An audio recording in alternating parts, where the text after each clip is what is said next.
Doesn't make a difference if we make 1.5 or 3.5. My life is the same.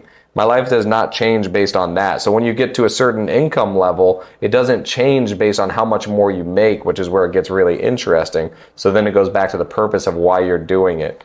So, and dude, it demands a lot. It demands a lot from you. There's a quote that I think you might kind of like and kind of plays into your story a little bit. So it's like, faith is taking the first step even when you don't know. Or no, it goes, butchered that. Faith is taking the first step even when you don't know or see the whole staircase. It's just like leaning into like the unknown to grow. 100%.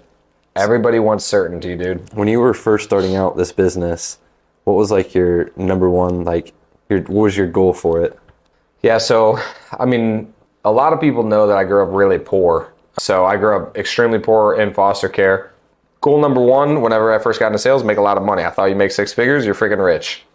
Found out that not to be the case because I was making good money, but then I wasn't living the life. You know, I lost my wife, I freaking didn't have time for anybody, and I was like, oh dang. So then I read Rich Dad Poor Dad, and I was like, oh wow, like that sounds like a better way. Like you can get money and you can build wealth and you can have time freedom back. That sounds like a better strategy than what I'm doing right now. I'm just working my butt off and like freaking making it happen. So that was what shifted. And so the main thing I was trying to get back was time freedom. But it's interesting because now I'm here and I became pretty wealthy, especially for my age, and I don't have my time back still. So now I'm shifting because now I'm 30. I'm going to a new phase of life where, you know, I have a girlfriend, I kind of want kids, you know, I'm kind of shifting.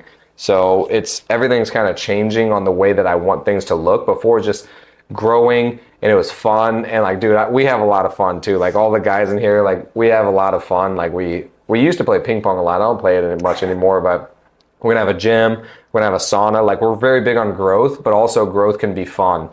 And so I'm working to get my time back, which is what I started off this mission doing, but I get very easily sidetracked by growth.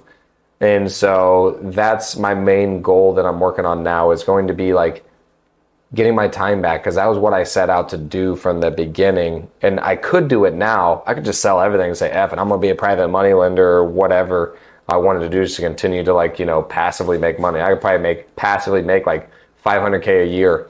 But this is what gives me more purpose, fulfillment, and I want to help freaking more people like Andrew become millionaires. So like all these guys here, like dude, that lights me up to help these guys to become financially free. And I also like to help other people to figure out how to do that in their own life. So that's kind of my next steps, is to automate the business more, get more time freedom back, and then I can help other people. So there's actually just another quote that you just reminded me of. It goes, no man becomes rich unless he enriches others. That reminds me of a Zig Ziglar quote that's one of my favorites.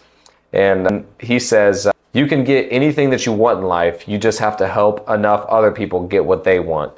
And so that was one that I always remembered in sales, and that's very important because it's so true, dude. If you help other people get what they want, you can get what you want in life, especially if you help a ton of people to get what they want, because then they want to help you get what you want as well.